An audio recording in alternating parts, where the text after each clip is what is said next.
Let me level with you in a way most people never will. What I'm about to explain isn't the bedtime comfort story you might have heard growing up. It isn't part of your school lessons, nor is it the type of wisdom society encourages you to learn. In truth, the very structures that shape the world prefer you never stumble across what I'm about to reveal. Most men go their entire lives blind to these truths, and that blindness isn't accidental, it's engineered. Because once you grasp what I'm about to say, there's no going back. It reshapes the way you view yourself, other people, and every interaction you'll ever have. It's like a dividing line, life before this awareness and life after. Centuries ago, a man named Niccolò Machiavelli wrote down insights so powerful, so unsettling, that the world has been both fascinated and terrified of them ever since. His book was deemed so dangerous that religious authorities tried to erase it from circulation. And yet, rulers, commanders, billionaires, and corporate titans have secretly studied his words for generations while publicly condemning them. Why? Because what he recorded wasn't theory or speculation. He was describing the raw blueprint of human nature, how people truly operate beneath the surface, not how they pretend to act, and certainly not how moral codes insist they should act. His work stripped the mask from humanity, exposing our instincts and our vulnerabilities. Here's the chilling part. Those who already understand these principles use them every single day, whether in boardrooms, negotiating billion-dollar deals, in politics, swaying nations, in relationships, gaining leverage, or on battlefields, commanding loyalty. They're strategizing on a chessboard while the rest of us fumble around with checkers. If you've ever wondered why no one ever explained this to you, why your parents didn't tell you, why your teachers skipped it, the answer is simple. Their own parents didn't know either, and the institutions around them convinced them that realism equals cynicism, that strategy equals manipulation, and that understanding power makes you corrupt. But the truth is brutally simple. Ignorance isn't noble, and naivety doesn't protect you. Ignorance leaves you exposed, vulnerable, and dependent on those who do understand the game. And from this moment forward, I intend to arm you with the kind of knowledge that flips that dynamic around. I want you to see differently, think differently, and act differently. Think about the lies you've been told about decision-making. Since childhood, you've probably heard that humans are logical, that we weigh evidence, consider options carefully, and then act in rational self-interest.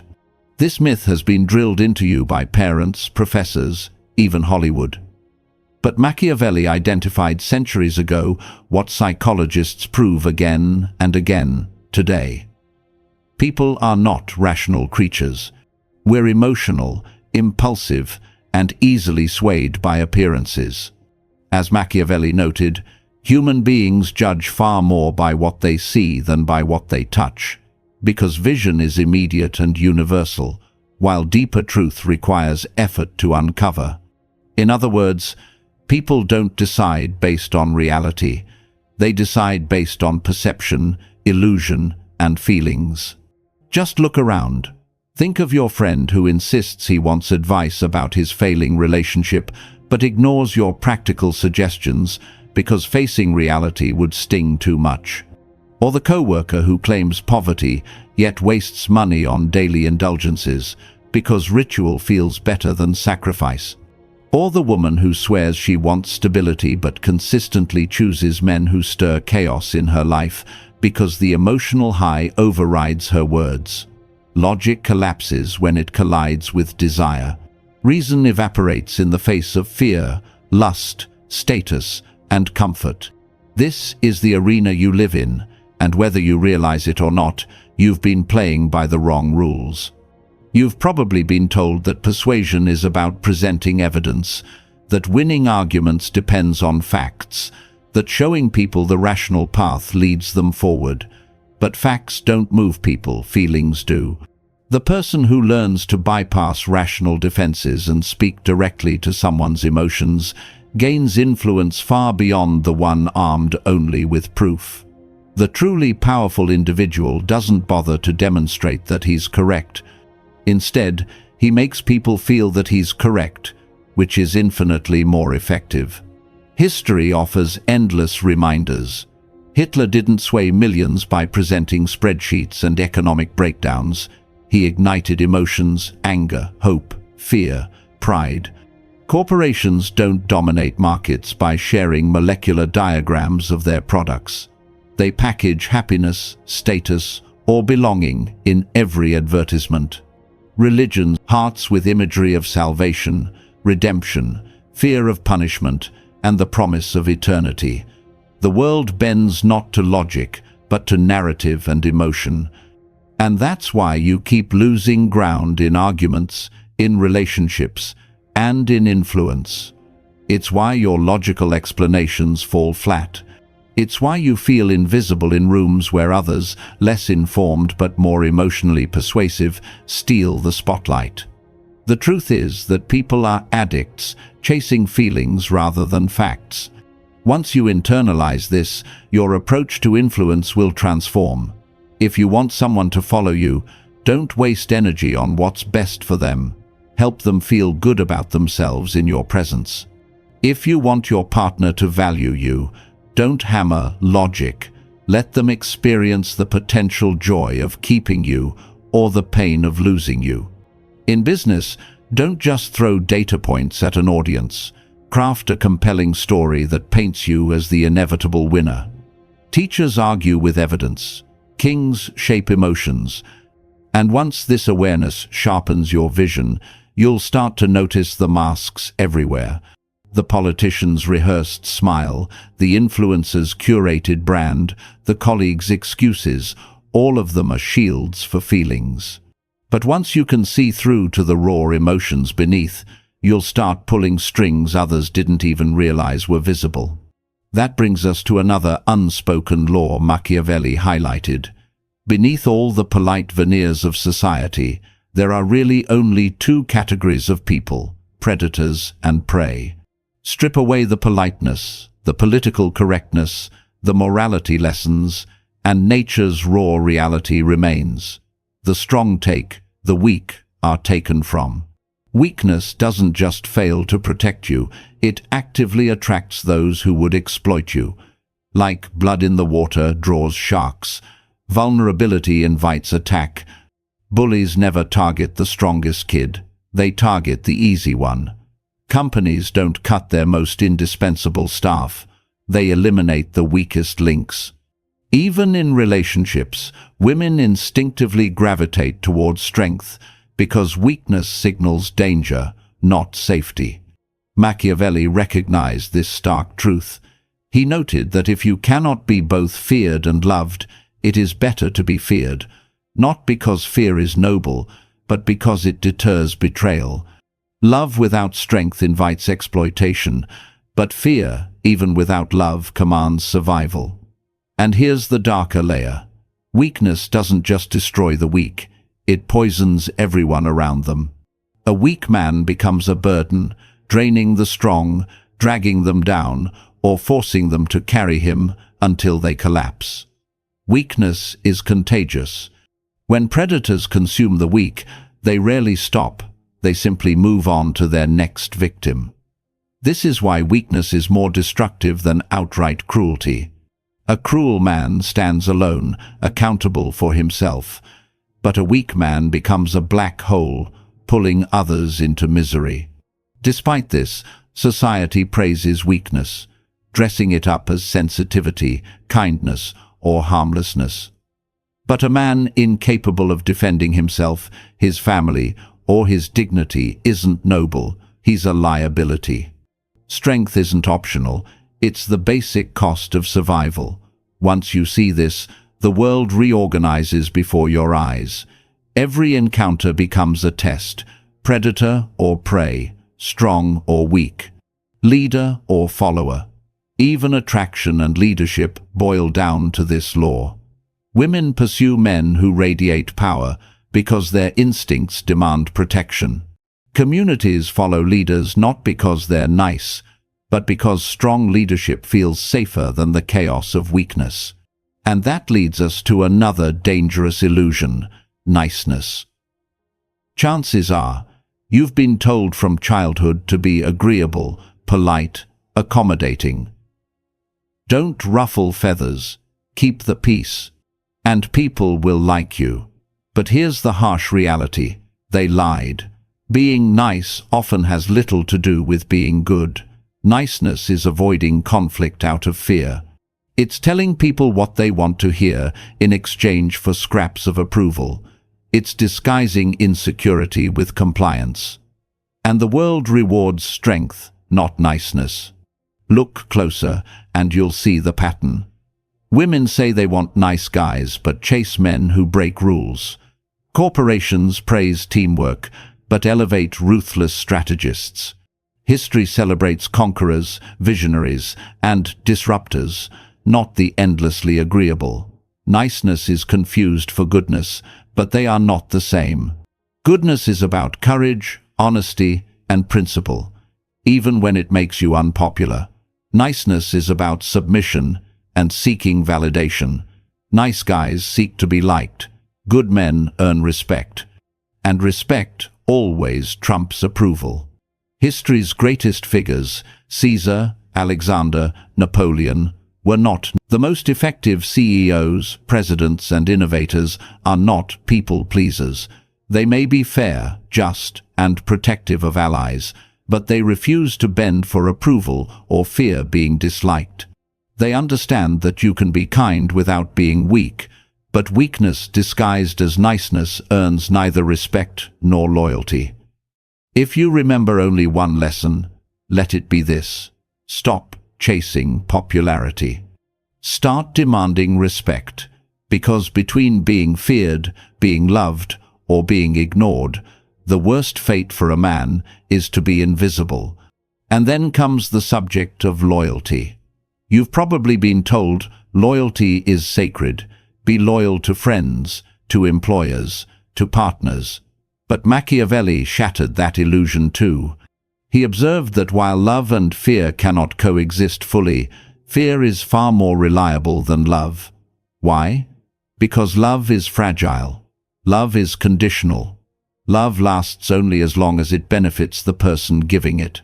Look at your own life. The friend who only calls when he needs something. The employer who talks about family until the next round of layoffs. The partner who insists on commitment while secretly keeping options open. These aren't examples of loyalty, they're exploitation wearing the mask of loyalty. True loyalty is rare. What most people call loyalty is simply self-interest camouflaged. It persists only while the arrangement benefits them. And if you mistake conditional devotion for genuine loyalty, you set yourself up to be blindsided again and again. That's why Machiavelli insisted it is safer to command respect and even fear than to rely on affection. Affection can evaporate in an instant. Respect endures because it is anchored in strength.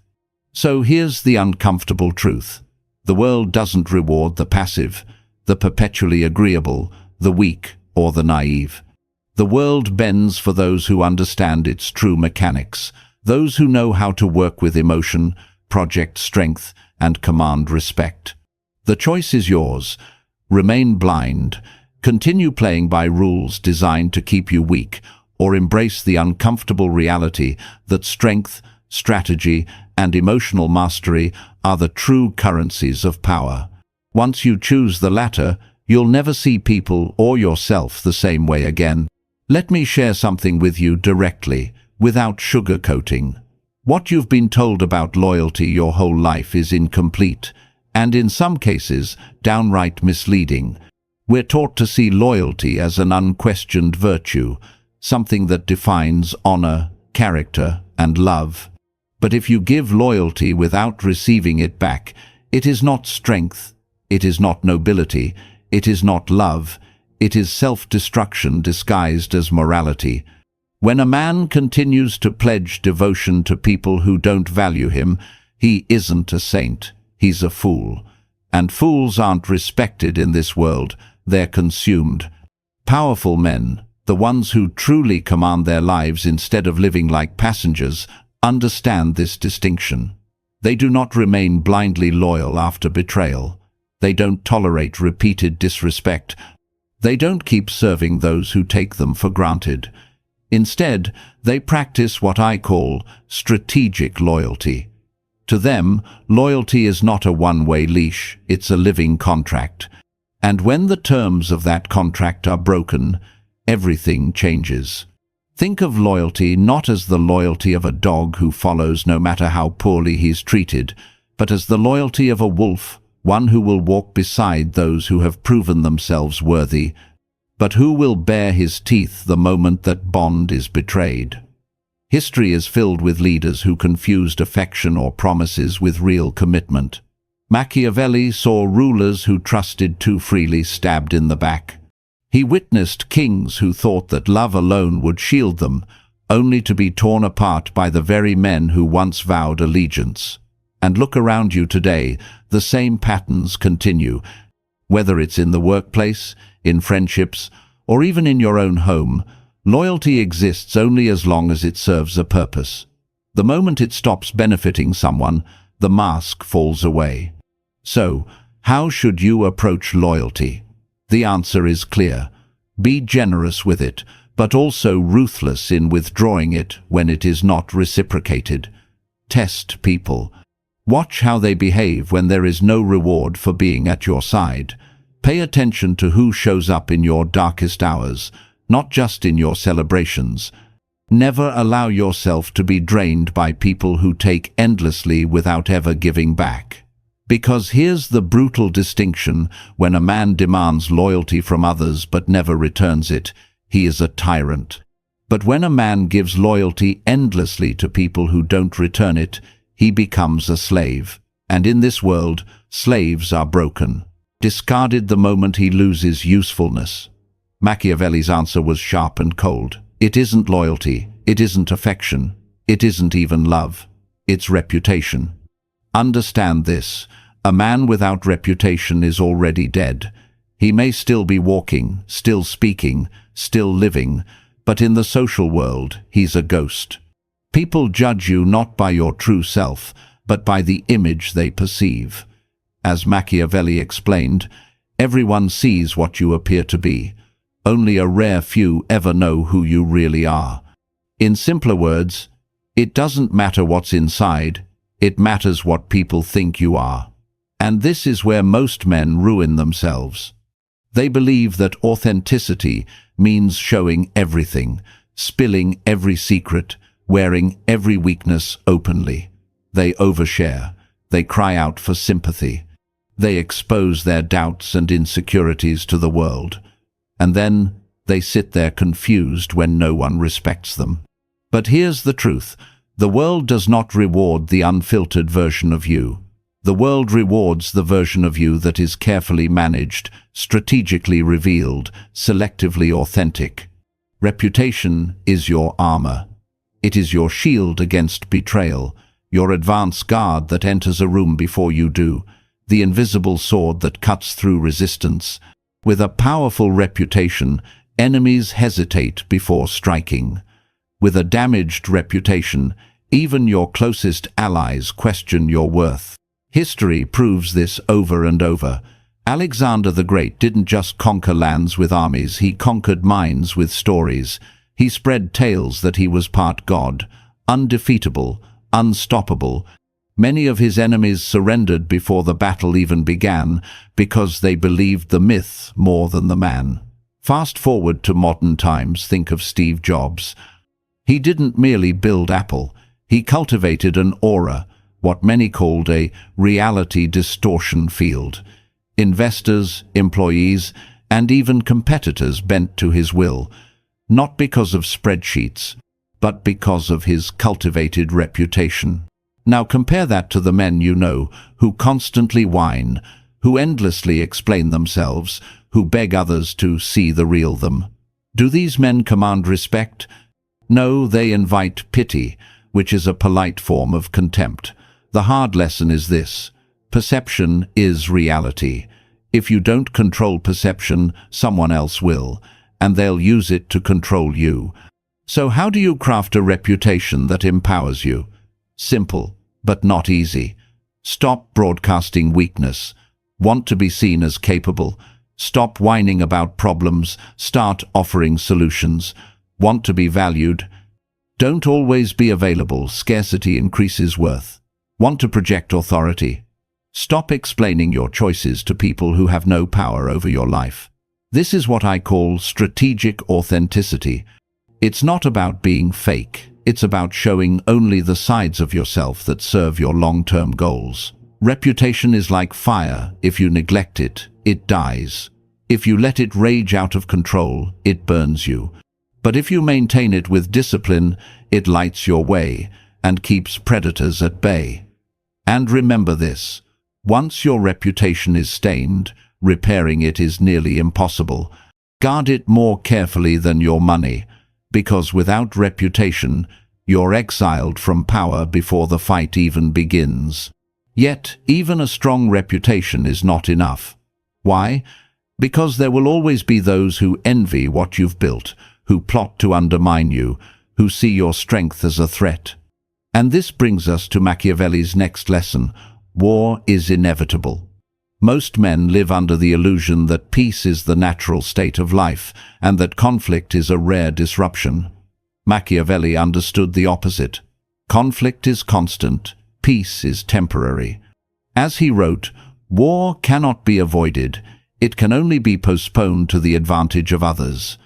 In other words, conflict doesn't disappear when you ignore it, it simply waits, gathering strength for the moment you're least prepared. Look at your own life as a battlefield. In your career, someone is waiting for you to slip so they can take your place. In relationships, another man is always ready to step into your role if you show weakness. In your social circles, people test your boundaries constantly to see how far they can push you. Conflict is always happening, sometimes openly, often quietly, but always present. And if you're not preparing for it, you've already lost. The men who rise to the top, the ones you admire from afar, don't stumble into strength by luck. They expect conflict. They train for it. They sharpen themselves when others are relaxed. A soldier who waits until the enemy attacks to sharpen his blade is already dead. A wise man sharpens his sword every morning, even when the horizon looks peaceful. That's how you must live. Build savings when money is flowing. Strengthen your body when you're not under threat. Cultivate allies when you don't need them, because the storm always comes. Machiavelli illustrated this truth with an animal parable: the fox and the lion. The fox can see traps but cannot fight wolves. The lion can fight wolves but cannot detect traps. The man who is only clever gets torn apart. The man who is only strong gets caught and destroyed. But the man who becomes both cunning like the fox, fierce like the lion, that man becomes untouchable. So, remember the law. Do not start wars, but be prepared to end every single one. Ironically, the man who looks ready for war rarely has to fight, because predators sense strength and prefer easier prey. This readiness extends beyond physical conflict. It's about financial readiness, emotional readiness, intellectual readiness. Train when no one is watching. Save when others waste. Study while others distract themselves. Forge yourself into a weapon before you're tested, because when war comes, and it will, you won't panic. You'll already be ready. But even with strength, cunning, and reputation, most men still fall victim to the world because of one final illusion: the belief that honesty rules the day. We're told from childhood that honesty is the best policy, that truth will always prevail, that integrity guarantees reward. But that's a fairy tale. History shows something much darker. Deception has shaped the world far more than honesty ever has. Kingdoms have been built, empires toppled, and fortunes secured, not through truth, but through calculated deception. Machiavelli put it plainly, a prince never lacks reasons to break his promises. He wasn't saying some leaders lie, he was saying all leaders eventually deceive, because deception is not corruption, it's survival. Look at nature. The fox feigns weakness to lure prey, the snake camouflages itself before striking, the anglerfish deceives with its glowing lure. Humans operate the same way. Politicians sell fantasies they'll never deliver. Corporations wrap poison in shiny marketing, promises of happiness. Even in your personal life, people vow eternal love and loyalty until keeping that vow costs them. Here's the brutal truth. If you refuse to deceive, you will still be deceived. If you refuse to play the game, you're still just a pawn on someone else's board. This doesn't mean you should lie recklessly or betray without thought. That's the behavior of fools who burn themselves out. It means you must master controlled deception, show masks when necessary, hide your true intentions until the right moment. Tell the truth when it strengthens you, lie when it protects you, break promises when keeping them would destroy you. And never forget everyone else is already doing this. The naive, honest man isn't noble, he's prey. And at the foundation of all of this lies one final truth. Morality is not truth. Morality is control. From childhood, you've been told there's good and evil, that the righteous are rewarded, the wicked punished. But who defines good? Not you, not the masses, always the powerful. Rulers redefine morality to suit their needs. When leaders want obedience, they call submission a virtue. When they need sacrifice, they call dying for them honor. When they fear rebellion, they label it evil. And the masses swallow it because believing morality is absolute gives them comfort. But history laughs at that illusion. Religions burned men alive in the name of morality. Nations justified slavery, conquest, even genocide by calling it moral. Governments drop bombs and call it defending freedom. Morality is not some universal truth. It is a tool wielded by the powerful to control the weak. The world has long sold people the illusion that morality is a universal law, an objective truth, a sacred code that governs human existence. But that is a lie, one of the oldest and most effective. Morality is not truth. Morality is narrative. It is the story powerful people tell to keep others compliant. Whoever dictates the narrative dictates the rules of morality, and through that control, they dictate behavior itself. Here's the sinister reality. Those who preach morality rarely live by it. They don't need to.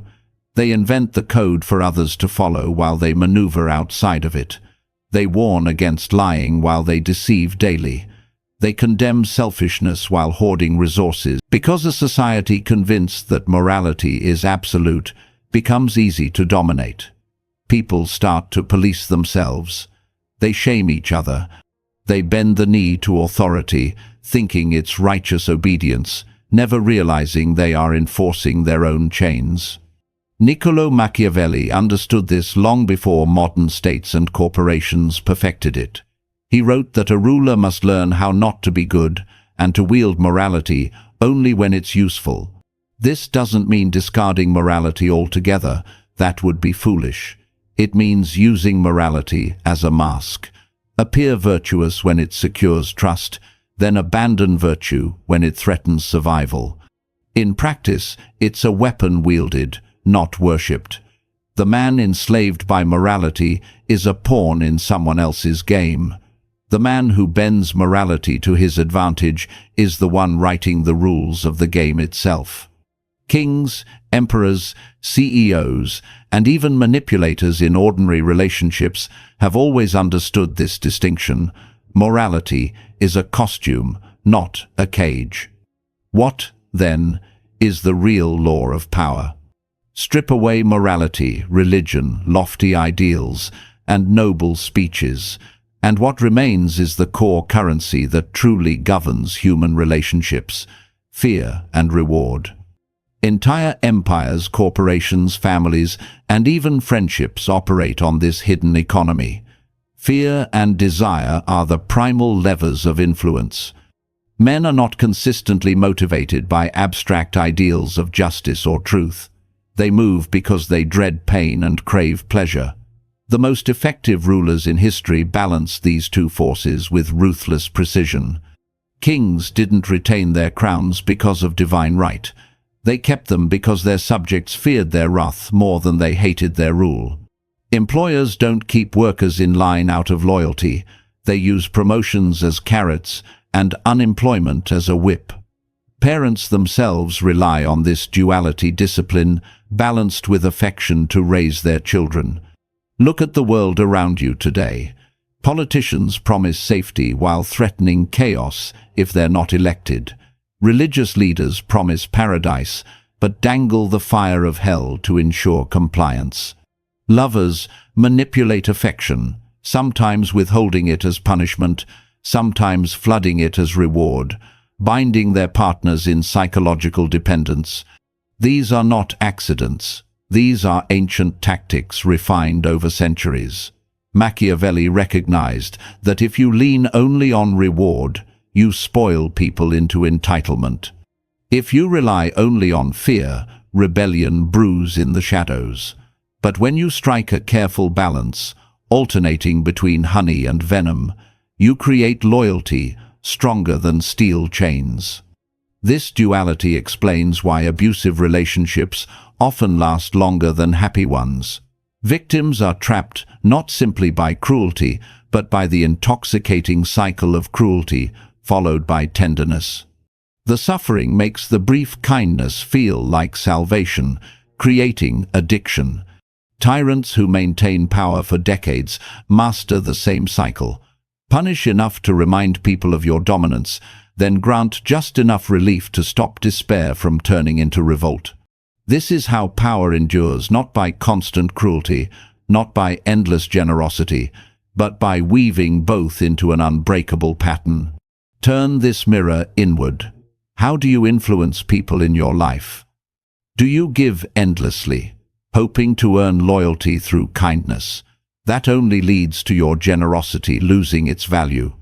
Or do you rule with cold authority, forcing compliance through fear? That breeds resentment and rebellion. Neither extreme lasts.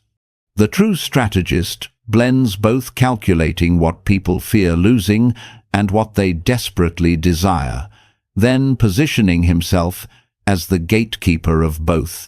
Once you hold that position, you don't just influence people, you own them.